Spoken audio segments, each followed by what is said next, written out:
Listeners, beware, you're in for a scare. Bum, bum, bum, bum, bum.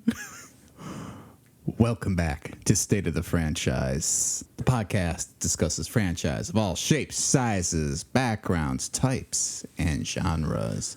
I am your host, Tom Stadler, here with my creepy co-host, Fred Dakin. Ooh, it's so creepy. I've got goosebumps in this 100-degree weather. It's good time to be spooky. You're going to get chills today. Oh, I like that this is like the opening of one of those old like movie marathon on Saturday night, like on like Canadian TV. mm-hmm. Yeah, we're actually doing this in black and white. Yeah, people can't see at home. But Yeah, it's an audio medium, but this is in black and white. Fred is dressed up like Frankenstein's monster. I've got some Dracula makeup on. It's really feeling good. We got a very exciting episode this week. We were discussing the book franchise and the adaptations of it for Goosebumps by R.L. Stine. Here to join us this week, our special guest, Goosebumps aficionado, Nick Kaldunski. Evening, gentlemen. How are we doing? Doing fantastic. How are you, Nick? Excellent. If he's creepy, does that make me crawly? It's a good line. I like it. I like that we're getting right into it, and I can feel the spooky puns because it's kind of fitting with this franchise, guys. I think, for anyone who's not familiar with Goosebumps, it's a series of horror stories for children that adults also kind of like. Yeah, those are some sharp words coming from you, Tom. But, I guess you could say that. That it's not for adults. Isn't it kind of the Disney adult like whole thing? Yeah, it's super normal, that people like, stuff for kids. It's very cool. It's very comforting. It's the young adult version, preteen. Sure. I think being in my 30s makes me a young adult. I mean, I suppose in context or relative to were people were 100 years ago, yeah, we are young adults now. Mm-hmm. But yeah, back in the 1700s, 1600s, people were probably dying at age 40 normally. So. Yeah, I'd be getting some respect around here at age 33. In the 1700s, you were dying from goosebumps. That's so kind of true. You'd be the elder statesman. Or they were checking for them to see if you were a witch. Yes, that's true too. And much like our government today, it's sort of like hearsay goes. That's if you deny it, you're lying. But if you float, you're a witch. That's true. That's absolutely true. Speaking of your witchy background, Nick, I think what we really want to know, though, as we get into talking about Goosebumps, is where did you kind of get started with the series? What were the first books that you read, and what's been your exposure to it since then? Sure. Well, my exposure goes way back, kind of around when they first came out, like 92, 95 area. It started with the books, and actually I used to read them with my mom. That was like the books we read together before I started just reading them myself. Okay. So it kind of started with, if you guys remember the scholastic book fairs in like elementary school, yes. They had the big old like steamer trunks full of books, and you were sent to school that day with like $1 in your pocket, and you were like, I'm going to buy a book. I was just going to say, when I walk through the pearly gates, it's just going to be a book fair. It smells like those scholastic trunks, man. Yeah. Oh, man. Those are good days. So I used to buy like a book every time we had one of those fairs, or we'd find them at like garage sales or whatever. And that all kind of started with like, they were approachable. They were horror-esque. There's definitely a lot of camp. There's a lot of like bad jokes and stuff in the books. So it was approachable. My parents felt comfortable with it because there's no drugs. There's no real violence to speak of. There, stuff like that. So it was like, these are okay. Shout out to Peter Intile, who on your other episode for Wayne's World posited the question of what movie did your parents let you watch way too early? Okay. Well, Mom, if you're listening, earmuffs. For me, it was the TV adaptation of Stephen King's It. Oh, with Tim Curry as Pennywise. Yeah. That kind of started my appreciation of horror in general. I remember not even finishing the movie because I was too scared, but I didn't say anything to my parents. So I just like got up and started playing computer games instead. It's like, I need to check out. Well, fast forward a little bit. That's kind of where I was like drawn to the Goosebumps, and they had these cool cover art and they were fun neon colors. And I had the like Dr. Dreadful kits, which was like the kid boy version of the Easy Bake Oven. So like I was in that world, right? So we used to read them together, like a chapter at a time. Eventually they came out with the Give Yourself Goosebumps series as like a tag along, which were reader directed stories. So like you would read a chapter and it would pose a question, like if you want to go this route, go to this page, or if you want to go that route, go to that page. Well, there was only one correct way to get through the book, and if you hit a dead end, you died. Right. So that's how we would like cut it off. Like, okay, it's time to go to bed. You either lived or you died. Like if you died, go to bed.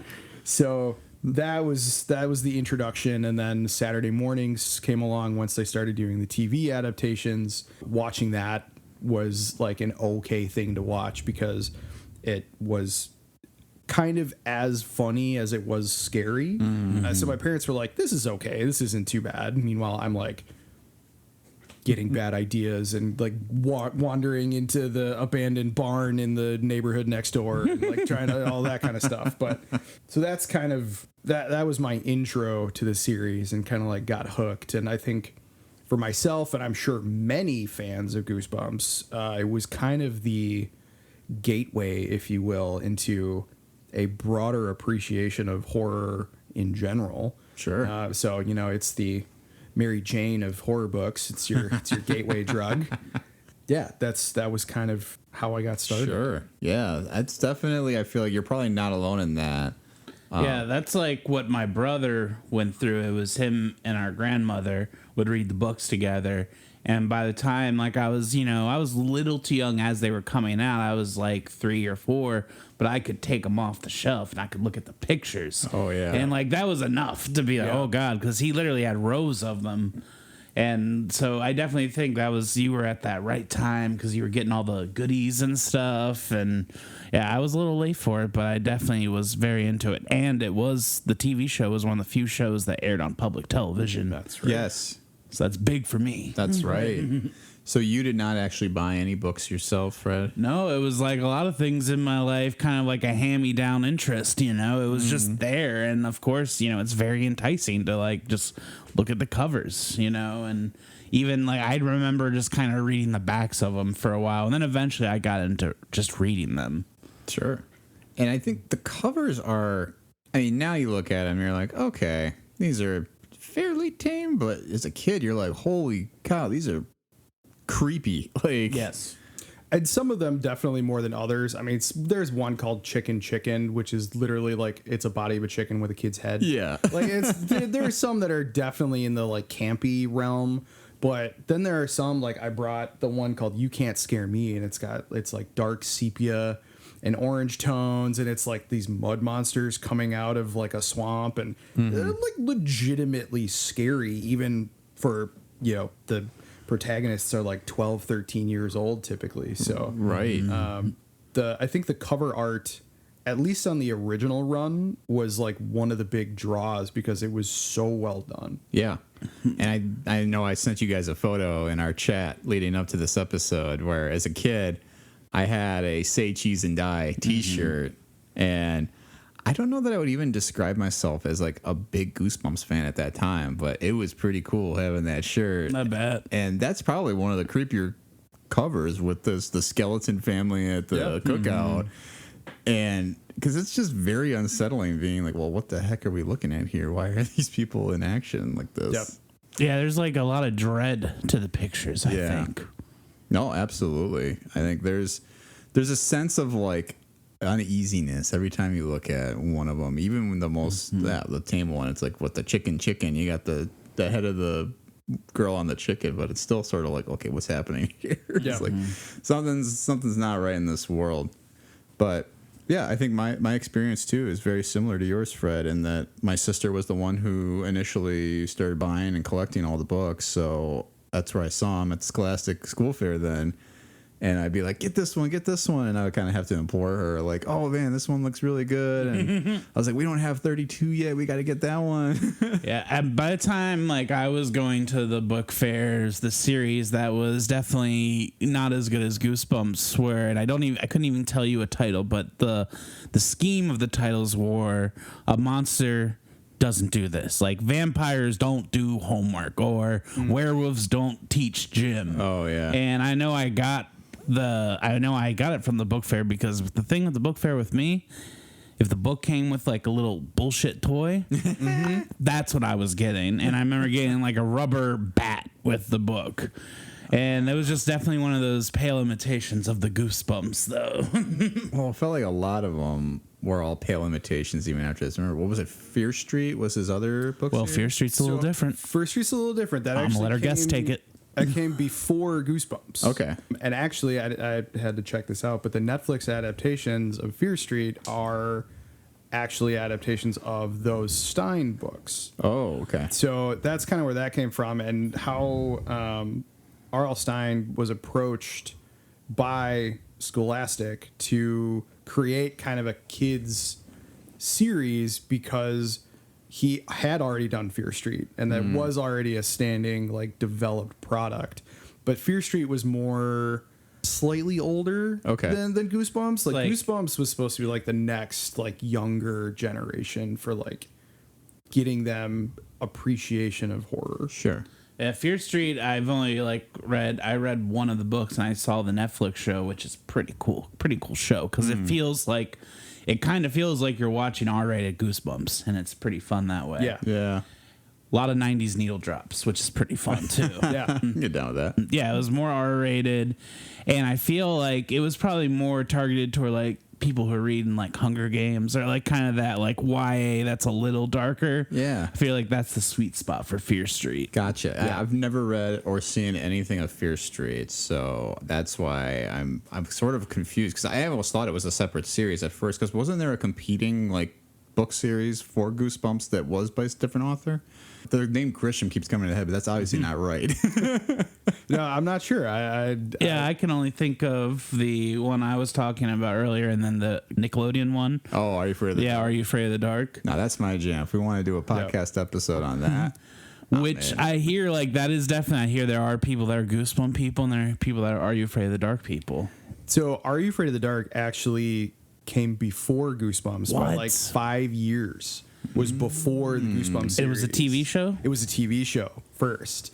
But then there was also like Erie, Indiana, and a couple other ones that like came out. Like Goosebumps, I think, was even bigger than Are You Afraid of the Dark? I remember watching that. Like, that was legit. Sure. But Goosebumps kind of almost took it to another level, because, and some of the reasons why I liked that one, and there was, I felt like a little more production value in Goosebumps. Like, they had the music, and they had actual practical effects, like with the masks or the monsters, or it was like a guy in a costume or a legit mask, or, you know, stuff. There was definitely some production in that, which coincidentally enough was also Canadian. There's a lot of Canadian in Goosebumps too, for sure. And Are You Afraid of the Dark, I think, was also a Canadian. Are You Afraid of the Dark is a Canada Fest is the difference. Goosebumps, every once in a while you hear an episode where you hear like, oh god, this is definitely all Canadian actors, but Are You Afraid of the Dark's like, he can't tell you a scary story. Yeah. Well, the entire effects team for Goosebumps was in Toronto. Oh dang. Yeah. Wow. So like, there's some serious ties up there. That's interesting. And there actually are a couple actors that I think I was just looking at some of the episode, like screen caps, and I definitely recognized a couple of kids who were in like the Are You Afraid of the Dark episodes.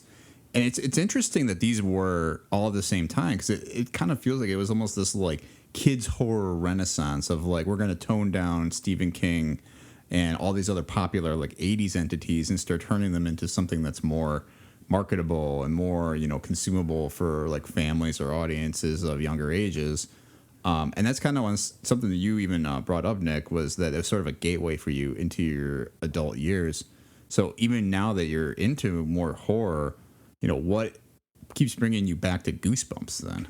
So it's interesting, and I actually had a little bit of introspective time to think about this because it's been a while since I've reapproached a Goosebumps book, and rereading a couple of them in preparation for the podcast here. There's a reason why some of them just don't translate super well. I mean, they're extremely directed to that preteen level almost to a fault because.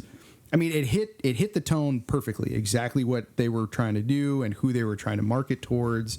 But there's somewhat, like formulaic structure. There's some, it's an anthology series. So outside of a couple of individual items, largely non-recurring individuals from book to book. But that said, some of them really hold up and some of them are actually really interesting. Like I reread the first Monster Blood, which is like one of the first 5 books that was published. And, good book. And I mean, it holds up. I mean, it's got your isolation tropes. It's got your, small town scares. It's got, the titular Monster Blood, which oddly enough is actually not Monster Blood. Turns out to be a cursed child's toy. So now all of a sudden you're going from a weird, like, monster thing, and then all of a sudden the twist is it's actually a witch that's been a cat the whole time and cursed it. So now there's this supernatural twist, and it's definitely interesting looking back at, like, I can understand why I appreciated it so much as a kid, but there are some things that I thought were really interesting as an adult rereading some of the books. There are some, I think, potentially unintended recurring themes.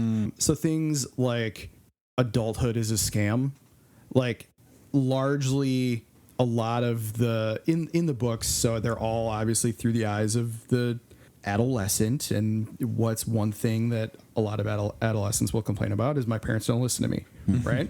Well, a lot of the parents, oddly enough, outside of monsters, are completely hopeless, and they don't listen and they don't pay attention, and they're useless when it comes to like fixing the problem.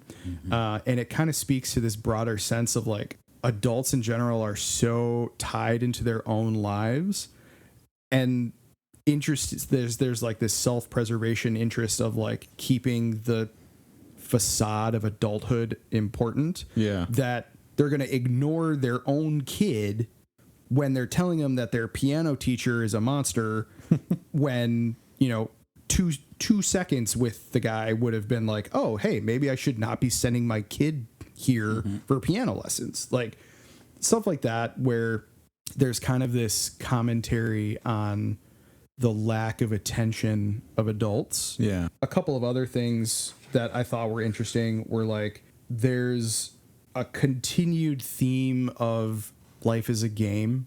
Like, you have to figure out what you're doing. You have to figure out where you are and how to get yourself out of a situation, even when you don't know the rules.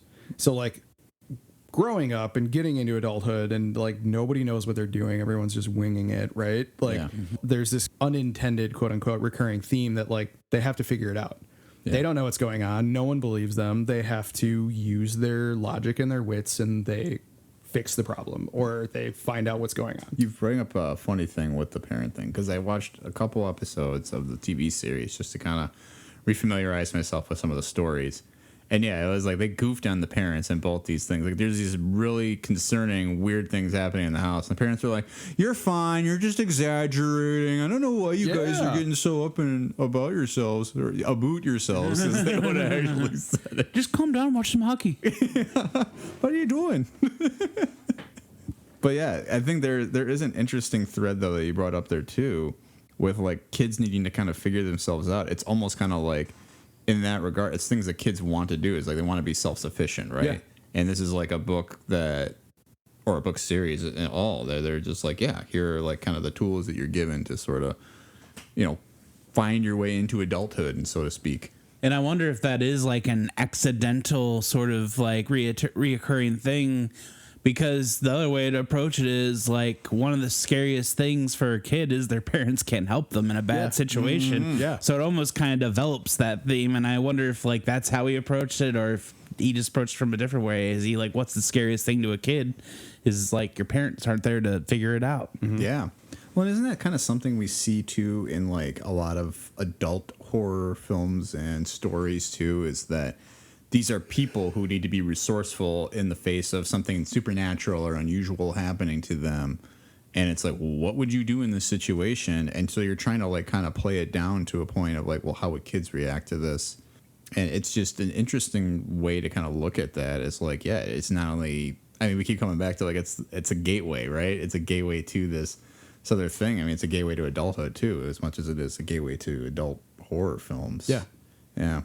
What about you, Fred? What is some things that like brought you back to Goosebumps over and over? Well, my answer is not going to be as succinct. I will say that it's a really nice show to come back after hanging out with your friends at the bar. Yeah. And you want to throw some, you want to get a little spooky, but hey, it's 2 a.m. Let's not get too scary. I'm by myself here.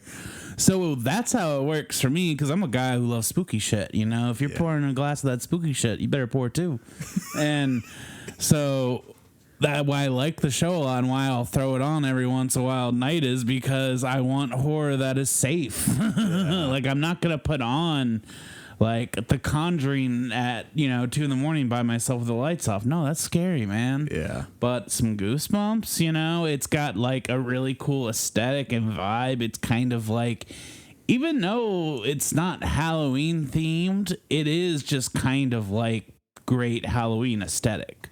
Like from the music to the shots and just, I don't know, there's something about like even just coming back from the opening theme part, and it's like, a quiet scene in the beginning, and you have like the green globby writing. That just like puts me in comfort zone. And it also just feels like I love that era of TV. I said it on Star Trek, like that 90s kind of, especially adaptations of children's works in the 90s, I find very comforting. I remember loving like the Mouse and the Motorcycle movies and all those. Yeah. Like anything that they would throw on at school, the Mixed Up Files of Miss Basley, Frank Weiler, the movie, anything like that is just super comforting to me. I don't know why. Yeah. And there's definitely like, as soon as something from that era comes on, you know it immediately. Like, you don't even have to recognize whatever, commercial property it is. There's just a feel for like media out of that era that is super comforting and kind of scratches that nostalgia itch. Yeah, it's got that kind of fuzziness to it a little bit, right? Yeah, which adds to the horror. It's like when you watch like an 80s slasher movie and it has that grime to it, and that's doing like half the work for it. Yeah. I feel there's something to that with 90s aesthetic too, especially in this sort of form. Oh, yeah, absolutely. And I think we talked about it, too, already with Are You Afraid of the Dark? Like, it has that kind of grainy sort of, like, made-for-kids feel where it's like they could have been making this in the back of a theater, like at some school, and you wouldn't have known the difference, really. And that might be a good segue, actually, into our history and highlights here, because as we already discussed, Goosebumps got started from 1992 to 1997 was the book run. In that time, 62 books were published under the Goosebumps umbrella title. Nick already did a good job of hitting on a couple of the spin-off titles. Give Yourself Goosebumps, which I remember reading. I have very fond memories of that. I remember the Escape from Something. It had the big old purple, like, alligator thing on the front. Yeah. There's the alligator one, and the one that I loved was it's like the purple peanut butter. Purple peanut. So it was like literally the front was like a kid in a peanut butter sandwich, but it was purple and it was like oozy and gross.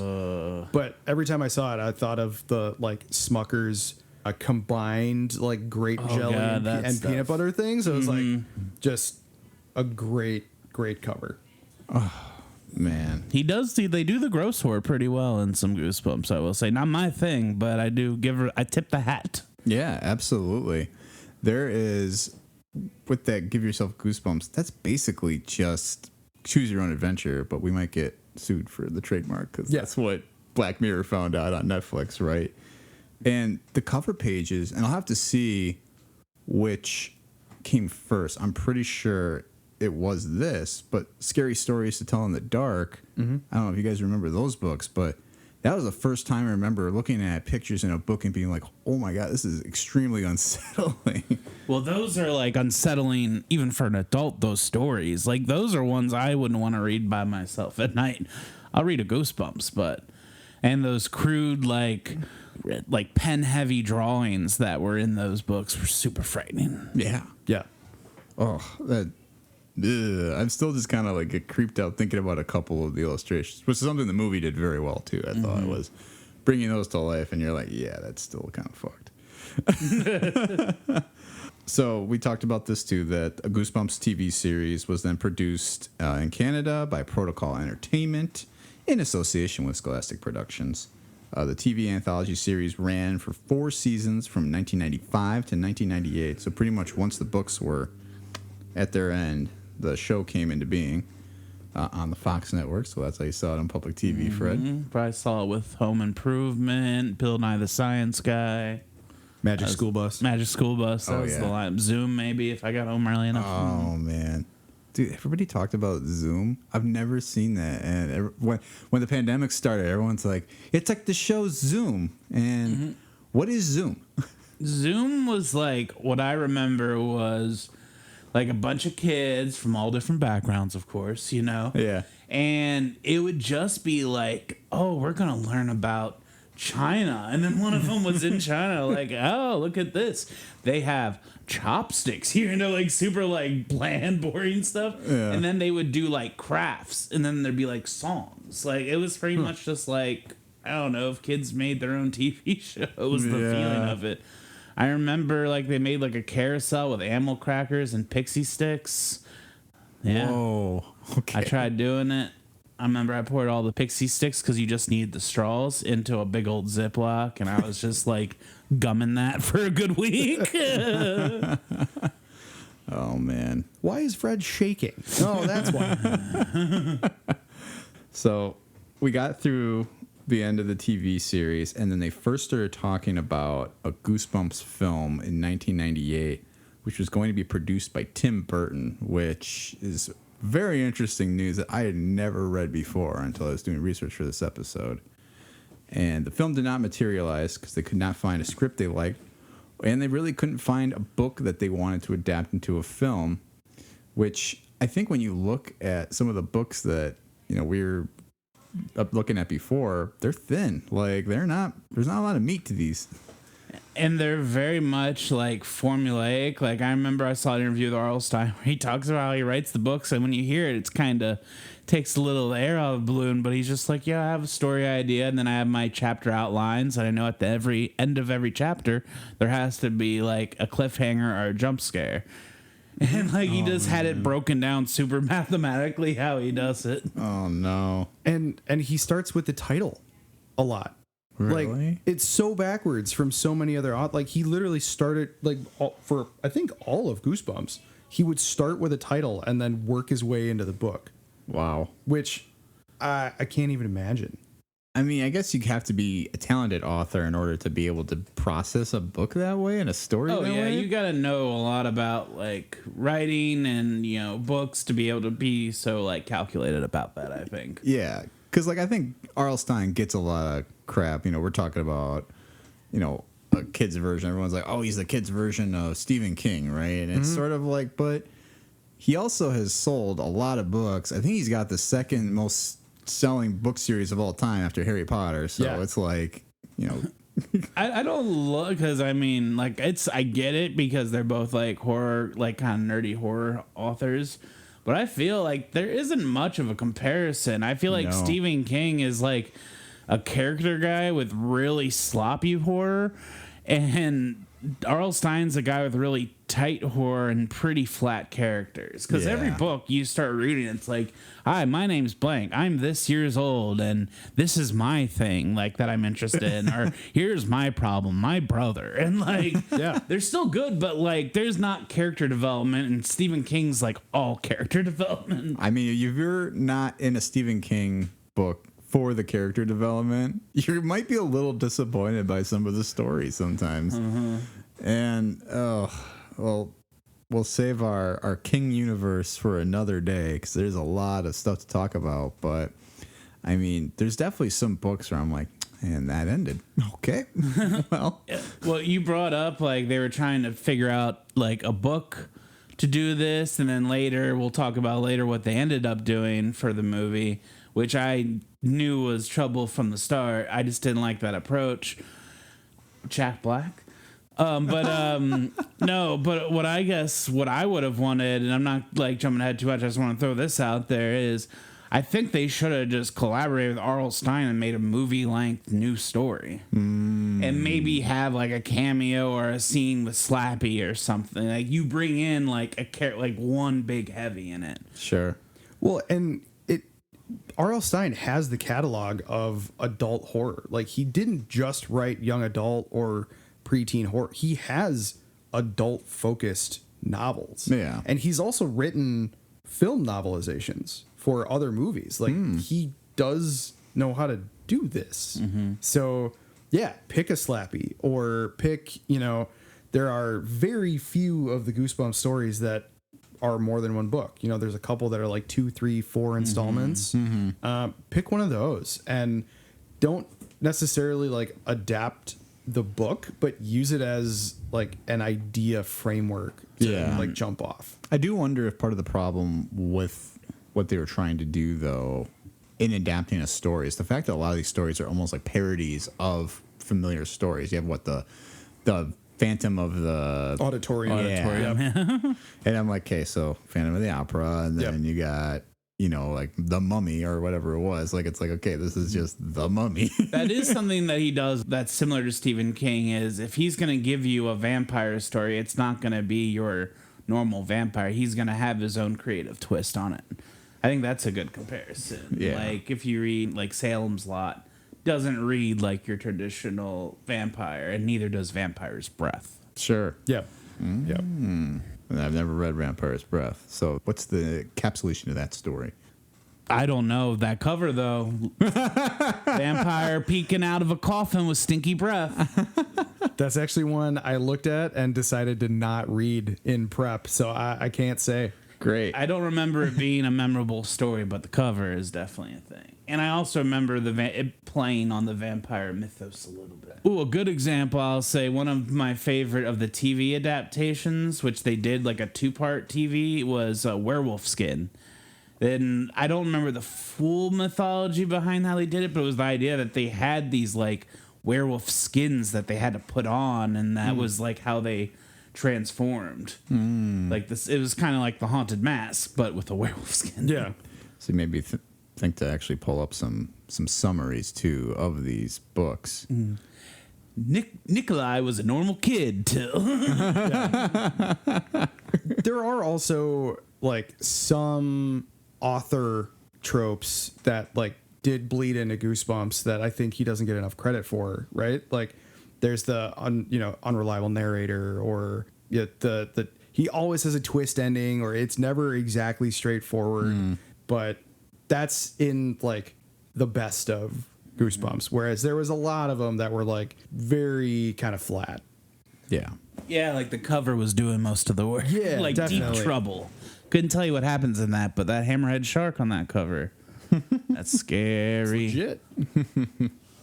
And I think it might even be a good chance to talk about the cover now before we even get into more of the movie lore, because the illustrator's name is Tim Jacobus, and he, I think, had really that knack for exactly as you guys are kind of saying, like drawing intrigue to the book, where it almost became as much a collector's item as much as it was like a story that you wanted to read, right? Like, would you even say at one point you've read all the books? I don't think so. No, definitely. But like you said, the collector thing in the 90s, we collected Pokemon cards, and we collected Pogs, and we collected the Snapple Elemental drink bottles, right? Like, Yeah. Well, that never died. We got NFTs now. Yeah, exactly. That's still here, but I definitely collected the books, like, because I liked the cover art, and also because I was the kind of person that was like, I want all of them. I definitely did not read all of them, but I wanted all of them. And the funny thing about the the cover art done by Tim, he was so prolific throughout the Goosebumps run. There was actually a rumor going around that he used to work for Converse because so many of the covers like work in Converse art or like sneakers or stuff like that. And he was like, no, I just like drawing sneakers. Oh, that's a wild He rumor. does draw some sick sneakers. They're super when you good. start thinking about it.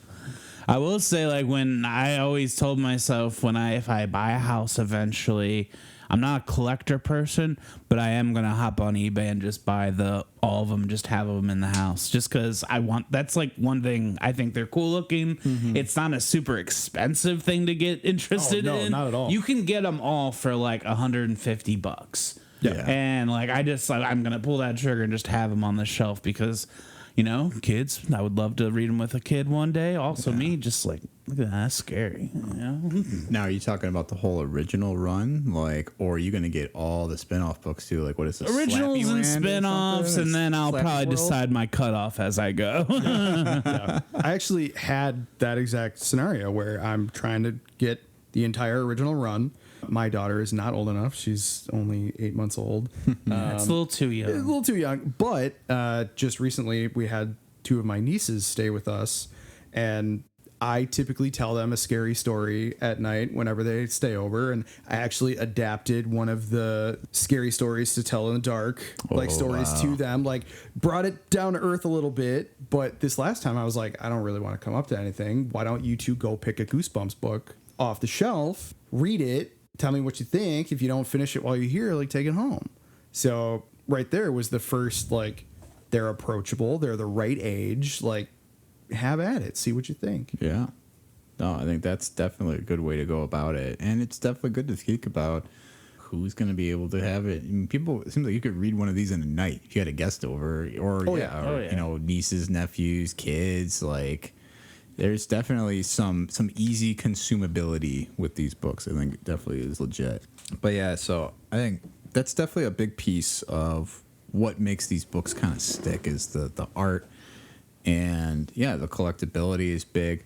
But I think there is something else to be said too for how, I shouldn't say they're relatable. The stories aren't relatable, but they're familiar, right? It's something we sort of touched on too with the parody trope, but there's something about when you watch one of these on the TV series or you read one of the books where it starts to feel like, oh, I kind of know this story, but then as you guys were talking about, he does a good job of doing those twists, and I think that's probably why, as we get back to the movie thing here, it's so hard to find something that would have been original without writing something that's just original. But George Romero tried to do it. Yeah, I would say I am not very interested in a Tim Burton one because that's too much of a potent flavor. I think it wouldn't be what I want, but George Romero, I feel I kind of want to see that. So George A. Romero, for those who are not familiar with him, just in the case other people don't know him, it's the director behind Night of the Living Dead, all the big zombie movies, kind of the godfather of zombie movies, right? And his idea for a Goosebumps movie was going to be an adaptation of Welcome to Dead House, which was the first book. Mm-hmm. Yep. Okay. And he wanted to do that with a focus on capitalism and greed, but did not go forward at the studios for unknown reasons. Yeah, well, what that made me think of was that's kind of the vibe of the new Scary Stories to Tell in the Dark, whatever it was. Yeah. There's a through line about Vietnam and war in that movie. That Guillermo del Toro, I feel a guy kind of in a similar vibe as George Romero. He's yes, I wanted to make it about the politics of the 60s and 70s. And I'm just you wanted to make this movie about that? Yeah. And I felt I thought of that right when you said the George Romero thing, or you had it in the notes. I was like, this sounds like Guillermo del Toro talking about his movie. Yeah. And I mean, we'll save Scary Stories for a whole other episode because I think there is something interesting there now that we do have the movie and the books. But it is interesting to see that take where you are kind of getting into this whole backstory and trying to make it relatable to a modern society through like, hey, look at the past through this lens, because you don't expect the movie to take that avenue at all. And I think through a Goosebumps lens, that would have been super fascinating, and something that I think a lot of kids who grew up with this would have latched onto now is like, oh, I remember hearing about how great the 60s and 70s were growing up when I was a kid, and you sort of realize, oh yeah, no, actually it was sort of a not great time. Forrest Gump lied to me. Yeah. Well, and we're the movie nerds now, right? Like we're the generation that grew up on this. We have that nostalgia kick. We have that tie to it where, yeah, we are the perfect market for that kind of a movie. Absolutely. And I think that's why a movie like Scary Stories Tell in the Dark kind of worked. And what Goosebumps ended up coming up with, which I'll throw this out, I did not dislike it. But It's fine. It's fine. It just doesn't feel like Goosebumps. yeah, because it was in January of 2012. They finally reported they had a draft of a screenplay written by the guy who wrote Shrek Forever After and Bryan Singer's Jack and the Giant Slayer. So we had a real powerhouse. Yeah, you got like a guy who makes shitty movies and a guy who does shitty things and makes shitty movies. Really collaborating together. So it's the director of both those movies. And then they cast Jack Black to play a fictionalized version of R.L. Stine. And he did a song, I remember. It was like Goosebumps or something like that. You're feeling goosebumpy? It's Goosebumps and Jack Black, and it just, yeah, it was fine. But Should it have been wasn't- David Wayne. David Wayne? Oh, yeah. You know, I'll show you a picture of David Wayne from... Did you ever watch the show like Stella, or was it The Union, the big comedy group? Oh. The State? The State, I think, might be what you're thinking of. David Wayne, to me, looks like R.L. Stine. I got it right. I thought you said at first Damon Wayans, and I was like, that's the second Wayans we've talked about as a what if for casting on this show, which I would have loved This more guy, he's in Wayans. like every comedy. I can see it. I can see it. Oh, okay. And I think he could play it seriously but be goofy. Like, but he has straight, like, look at those dead eyes right there. Yeah, he does that's- have R.L. Stein's dead eyes. That's a very R.L. Stine look. Or if it happened way earlier, like if they did the Burton one, you get not Bill Nye, the guy who the Bueller, Ben Stein. Stein, yeah. Ben That's who I Stein was to trying to play think of. R.L. Stein. Are they related? I They don't think could so. be. If don't you think told, so. if I told you they were, you'd believe me though, right? Because they Yeah, both kind of have the same vibe going. Yeah. And I think there is something that he would have captured that made it interesting to make him a very boring person in a movie. These are my books. I hope you like them. But he, you know what he did? I kind of want to know when Garth Marenghi came out, because I feel Garth Marenghi's openings, because I don't know if it's early episodes or late episodes, he introduces them, and it's just like the Garth Marenghi opening. Yeah. Oh my But it's the R.L. Stein version. It's the early episodes, because Okay. the That very makes sense. the very first one was Haunted Mask that they did, and it starts with him. It's black and white. He's standing like in amongst a whole bunch of pages, and it bleeds into the Goosebumps with the neon green. But yeah, I mean I feel like an opener like that would have been appropriate. I feel like there was just, I don't know, Jack Black's just too much of a character actor. Like it Definitely, it was over the top. Like I appreciated they tried to bring in some of like the camp of the books and of the TV show, because that was a huge part, like the horror and the humor together, and it was a focus of R.L. Stine. I was saving it for the coulda, woulda, shoulda, but it's too appropriate for right now. I actually really wanted a Sam Raimi movie for Goosebumps, because I actually think Goosebumps is why I like Sam Raimi so much, and it works. So like if he could have taken a concept even and turned that into like bigger budget Goosebumps movie, I'm there. He would also just, like, I feel he would actually put like himself into it. He seems like that kind of guy, yeah. versus like, I kind of like the idea of the John Carpenter version of a Goosebumps, but he doesn't give a shit about Goosebumps. No, not at all. But Sam Raimi, he'd probably be on set with a couple of the books, like looking at them. I could just imagine him trying to do something like The Haunted Mask, and just that over the top of like when it like latches onto the face, and it's like the corner zoom into the screen, and I can actually picture it in my head. Like it totally works. Yeah, Sweet. Maybe Bruce Campbell could just play R.L. Stine, which would be pretty good, I think. At that age, and that he could do it. He could do it. Bruce Campbell would have been a good pick. I'm glad you brought up Garth Marenghi's Dark Place, though, because I kind of want a Goosebumps movie, though, in that vibe. Like, give it to those guys? I'd love that. Just have, the guy who played Garth Marenghi. What's his name? Matthew Holness and get Richard Ayoade and Matt Berry. Oh, yeah. A nice British cast for this very American property, I feel. American and Canadian. Oh, yeah. A Canadian. Mr. Stine, your books are coming to life. Well, we just get a good Canadian like Cronenberg to do it then. Oh, yeah. There you go. But then, so the movie came out. I think second one then got into production shortly after that.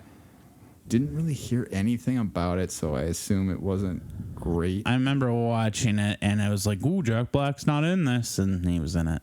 Oh, he did end up being in it at the end. What is it called? Slappy's Revenge? That's what's kind of fun is because Jack Black plays Slappy, which if you were just telling me Jack Black's playing Slappy and that's it, that performance I remember being pretty good because he's doing like Jack Black thing, but it's like Jack Black Joker thing almost. Yeah, that makes a lot more sense. I never saw the second one because I was just so underwhelmed with the first that I was kind of like, nah, I don't remember, but Slappy kind of takes the movie and it follows him for a while, and he's voiced by Jack Black. That's kind of fun. That's better. Yeah, that's better. I just feel the big problem with that movie is like, I know everything's CG now, but I think leaning into the practicality of effects of the 90s would have made it feel more closer to the source. But when you have like a giant CG werewolf, it reminded me a lot of like the marshmallow scene from Afterlife or whatever. Oh, they're sure. very similar vibes. Still haven't seen Ghostbusters 3. I'm just waiting for the right time when it's available to stream for free. I'll continue saying that in these episodes, and then at some point I'll be like, Fred, I've seen Ghostbusters 3. Now we can do all the. Well, you're gonna love it by the time you watch it because you'll be like so like not about it. You'll be like, oh, it's not bad. It's okay. Expectations are important. I suppose that's true. So, wrap up our history here. So in April 2020. A very good time in the world. I don't know if everybody else was digging that. It was a good time for me. It was announced that a new Goosebumps live-action TV series was in the works by Scholastic Entertainment, Sony Pictures, and Neil H. Moritz's production company Original Film. In February 2022, then, it was announced that the series will be heading to Disney+. So that will be something to look forward to in the near future. Maybe they can get the Rescue Rangers writers to do the Goosebumps. I think they could probably do something with it. If they went and ripped off a few more movies like Rescue Rangers, not the same idea, but just the similar imagination, I'm all in. I'm all in. Because I feel that's what you need for Goosebumps is kind of pointing out the cheese while like laying on the cheese. You gotta be like, here's the cheese on the cracker. I put it there. Now eat it. Yeah. Yeah, there's definitely the two kind of approaches. There's the Netflix Fear Street approach that we kind of talked about, which kind of elevates it. Or there's this self-referential, sarcastic Chippendale version, which I would definitely appreciate that as well. Absolutely. I mean, that's something that the first movie tried to do a little bit, right? And like, oh yeah, look, the books are coming to life. Haha, shenanigans. But I didn't do the Leonardo DiCaprio gif once while watching. oh, And that's a good test of a legacy sequel is if I'm doing the Yep. beer in hand point, Yep. which I did the whole time during Rescue Rangers. I will say, I almost cried when I saw Darkwing Duck at the end. as we discussed 2 episodes ago about Darkwing Duck, and I'm very, very up for that movie. I will say Top Gun Maverick also. I mean, from the very moment the movie starts, you're doing the Leo gif. So that's all I'll say about that. But Can I ask a question and you can say whether or not you want to hear the answer? Is there a scene with like a de-aged Tom Cruise in it. Do you want to know this or not? I do want to know this. No, there is not. Okay, for some reason I saw like a thing online where it was like him looking at like younger him in the Tom Cruise outfit, and maybe it was just a promotional thing. But I was like, if they have like a two Cruise like young and old going at each other moment, that'd be pretty wild. No, the thing of it is he just looks damn good for his age. Like even in some moments, there is that. Scientology works, apparently. Yeah, he just looks good for 50 or whatever he is now. He's just getting it done. And there's enough shots of him with his shirt open or off, and you're like, holy shit, he looks pretty good. So, yeah, but that's all there is to go see Maverick. Tom Cruise looks pretty good. Tom Hanks does look pretty good though too. Let's not disregard that at all. Oh yeah, Sully.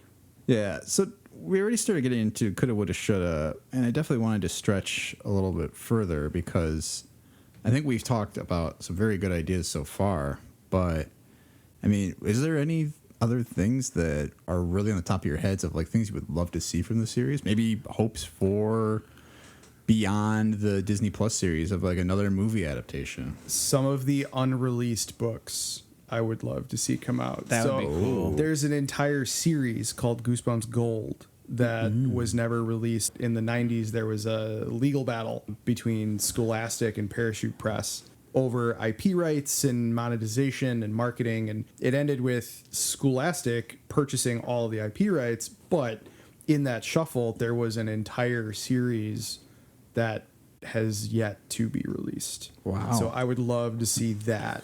Are you asking them to release the Stine cut? Is that what you're saying? Release the Stine cut. That sounds fantastic. How many books in total were I included don't in actually that? know. I couldn't find anything about it. Just that was the name of the series was going to be Goosebumps Gold. Wow. The first one I see on here is The Haunted Mask Lives. Ooh. Yeah, look at this cover here as I'm showing our guest and Fred here. It's a girl trying to rip a mask off her face that looks like it's trying to eat her. Or even though, like, I'm sure they picked the episodes they did for good reason, or they came back with this new Disney Plus show and they're like, we're hitting the books we didn't cover. Yep. That would be pretty interesting though too. So you're getting like shit from the back in the day, but with a new sheen. Well, here's something I could ask you, kind of in that same vein.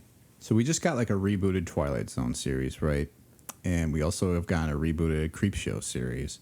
So is there room for something in that vein for Goosebumps with this new series where maybe it's not necessarily adapting the old books, but it is like really good like directors or artists like a Sam Raimi or like Tim Burton, we'll just throw him out there too, to come in and Tim Burton wants to come in on an episode, he can. Yeah. And do their vision. Because what if like Tim Burton came and did like a stop motion episode and it's just, but it's in the same vein of Goosebumps and somehow it has that R.L. Stine vein.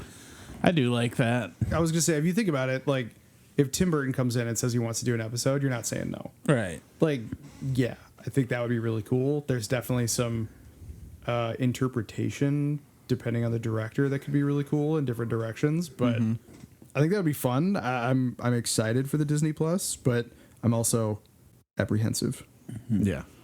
Creepshow is a good parallel, though. The new Creepshow is very much like just R-rated Goosebumps over the topness. Well, yeah. Is it more of the, what are those called? It's the same thing from Tales of the Crypt. EC Comics. Yeah. Is what I'm thinking of. I don't keep Shudder, but I'll like get it here and there to catch up on some stuff like Cursed Films, and I'll definitely check out a couple episodes of Creepshow. That's pretty fun stuff. That was a show I do want to check out, is that Creepshow, because I love the first movie. The best segment in that movie, and it's something that I would love to see if they could do it with a similar actor, is where they put Leslie Nielsen in a very dark role. And he is just menacing. Oh, nice. I've never seen the movie. I need to. That's definitely a must.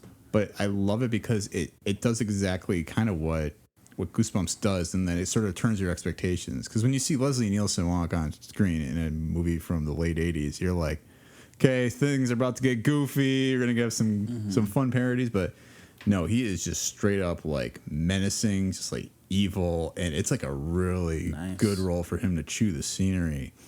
And I would love to see them try and do that with people of like a good comic actor, maybe not like Jack Black, but somebody else who could maybe just bring a little more gravitas to a role where it's like, oh yeah, they're known as like, you know, like a Disney kitty bopper, and then they just do something kind of like weirdly dark. I think some of those subversion roles they pay off really well. I mean, it was not a good movie, but I'm immediately reminded of 1 Hour Photo with Robin Williams. Definitely. Like, not a great movie, but he was terrifying in that role. Like, a perfect non-comedy horror movie for him. And that was one of those, like, subverted expectations. Like, you see Robin Williams, you're not thinking he's going to be terrifying. And it paid off. I don't know if you know, that's an adaptation of Say Cheese and Die. One thing we didn't even talk about, too, when we started talking about the TV series was some of the famous faces that made their way into that Canadian TV show.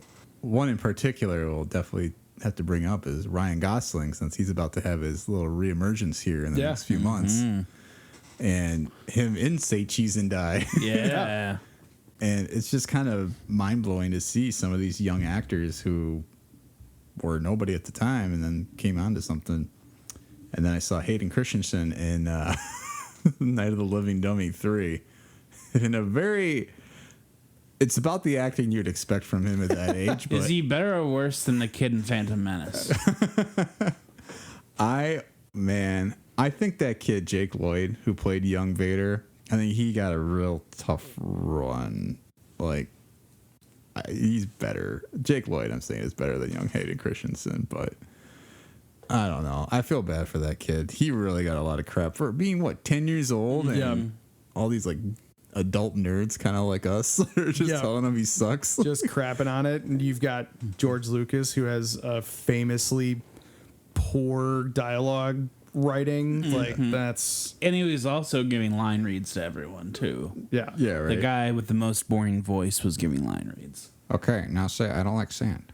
Now say, yippee. With a little more gusto. A little more. That's good.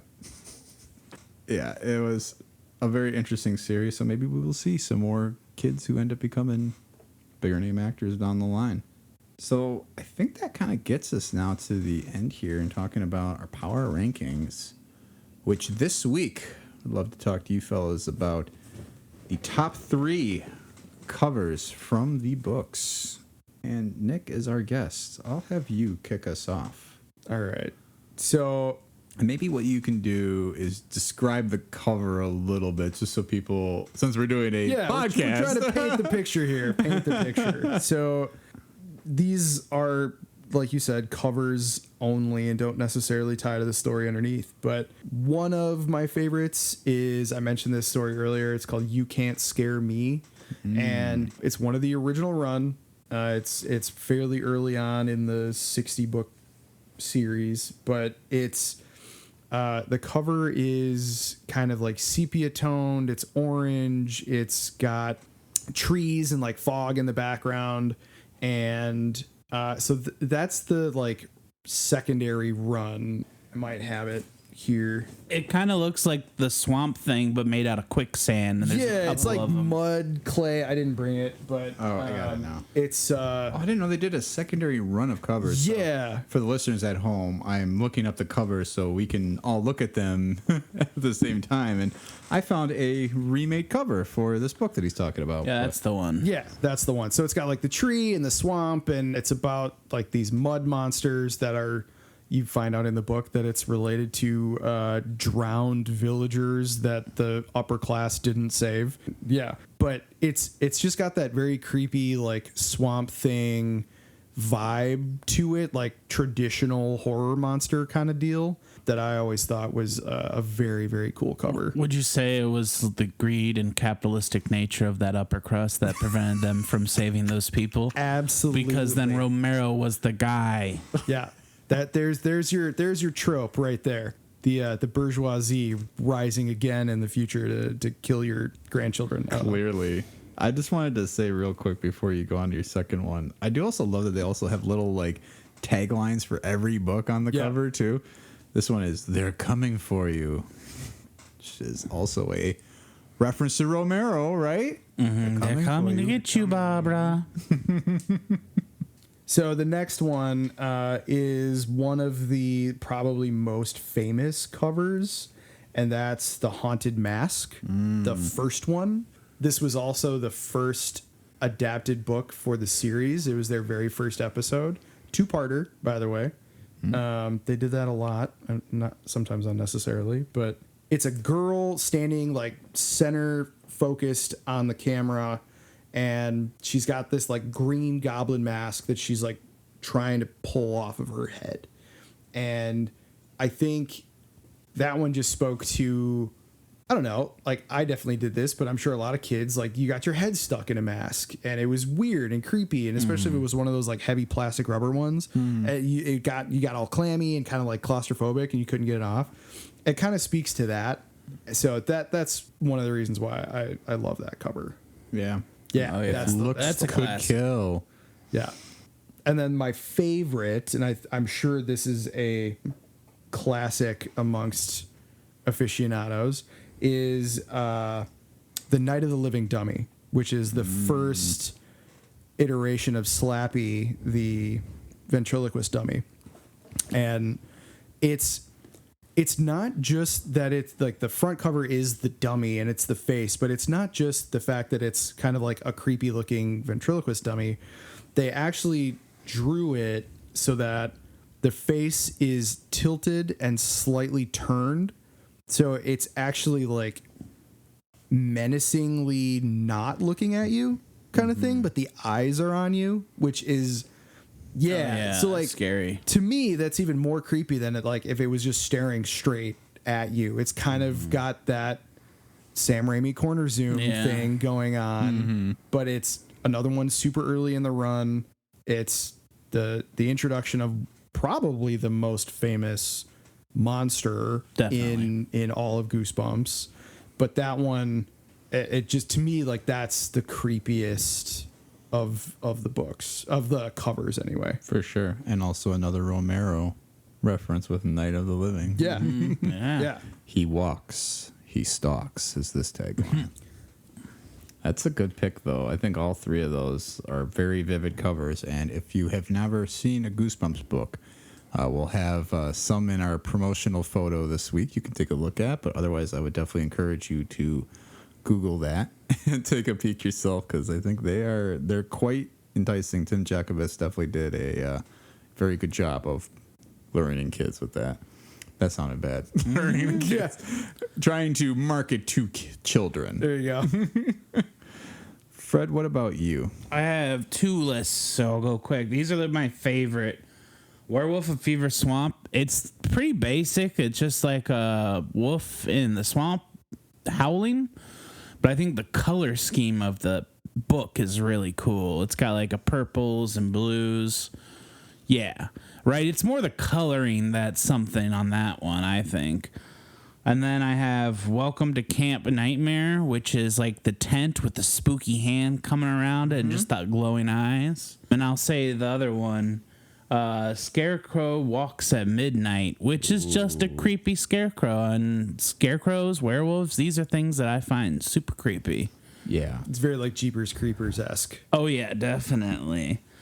So then I have my top 3 of most unsettling, like the ones that I look at and just make me feel creeped out, which are Why I'm Afraid of Bees, was just a big head superimposed on a bee, and the kid looks like full of dread. That's that dread I'm talking about, just like what the hell has happened. Then I have The Horror at Camp Jelly Jam, which you can show him in person. That was one of the books you brought. Take a look at this creep. Oh my That gosh. face is just super unsettling to me. Yeah. And then the third one. He looks like the guidance counselor from Addams Family Values. Oh, yeah. Yeah, kind of like mixed. Yeah, there's like those teeth are not human. Yeah. Like, that's not real. Or what was that guy's? What's the actor's name? He's Janish in Ghostbusters too. I know who you're talking about. Yeah. He's in so much stuff too. I'll find out later. My last unsettling one is Chicken. I think that's an unsettling ass picture. The proportions, the face, it freaks me out. Wow. What about you, Tom? Well, those are great picks, guys, especially for a few of these I was looking up and I'd never seen or I hadn't seen in a long time. I mean, I've seen these before, but not regularly. So mine have to go back to my T-shirt that I'll share in a photo also on our promotional tour here. But Say Cheese and Die. I mentioned it already, but it's equal parts unsettling and just like can't look away with the people on the cover that are all skeletons. It's a family that are at a cookout. They all look like they're having a great time, but they are just skeletons. And it's just something very, very unsettling, kind of skin crawling. Just ironic because they don't have skin, but it's just leaves you kind of feeling, I don't know. The Curse at Camp Cold Lake. I have just a weird thing about things coming out of the water ever since I saw the first Friday the 13th. And that was definitely one that I remembered that cover and seeing it, and I hated it because it is just this eyes peeking out of the water. No nose. Yeah. Like that's the cover that I agreed with your list. Yeah. I really like that one. Because it's just, it almost looks like it's like an entity that's going to just drag you into the water, kind of like Jason, right? And it just, still sticks on me. So I kind of did both the way you did, Fred, of like, I look for things that I like the best and the ones that also were the most unsettling to me. And the last one is Stay Out of the Basement. So that is just a plant hand kind of creeping out of a door. I just love the way you can kind of see the weeds and the leaves kind of coming out of the hand. It looks like Swamp Thing is kind of like reaching out at you. Mm-hmm. And it's such a weird thing with the tagline, something's waiting in the dark. I mean, basements are creepy, especially when you're a kid. So when you see that it's coming out of your basement, you never want to actually go in your actual basement. Those are my three, and I think those are probably all collectively easily the best of the covers, or the most recognizable. I don't think we missed one that anyone's going to be like, yeah, why didn't you talk about that one? And if you do feel that way, let us know. Yeah. You can reach out to us. You can tell us why we're wrong. Tell us why maybe we were wrong. We are at State of the Franchise Podcast at gmail.com. I had to make sure that was the actual email address. We've only used it a couple of times. And that gets us into our plug segment, since we are plugging things and our concluding thoughts here for the show. So, Nick, I know you're not somebody who does a lot of projects, but is there anything you would like to plug for yourself? Not really for myself, but I would say, support your local arts. Check out shows, go to music events, go to comedy, go to improv, go, see local things, support your community, go to your local library, check out these books. Those kind of places do a lot of good for a lot of people. So definitely take some extra time. If you're looking for a movie, maybe grab it from the library. Like, there can't hurt. Yeah, that's definitely a great call out. Yeah, I think if anything comes from this episode, which I think is our first one on books specifically, y'all go and read something. It's good for you. Yeah, read a book, you slobs. Fred, what about you? Anything you'd like to plug? Just check out Interchange Theater. I'll be doing something. Very short but sweet. Interchangetheater.com. See Fred in some shows. We had some fun a couple weeks ago performing, Fred. Yeah, it was amazing. We killed it. Yeah, great time. Had a lot of fun. So, yeah, come out and check out more. I will plug our Buy Me a Coffee page, buymeacoffee.com/SOTF. We are still just trying to pull in some funds to help support the show, support some of the new equipment we're trying to get in here. At the end of the day, all we're looking for is your support for the show. If you feel like dropping us a couple bucks, awesome. But really, we're just so happy you come and listen to us every week and enjoy this. Any closing thoughts you guys have for Goosebumps? Hey, be careful out there. It can be spooky. You're in for a scare. They were in for a scare. And they're still in for a scare. They don't know how this episode's going to end yet. But Nick, I wanted to thank you for coming out here today and talking with us.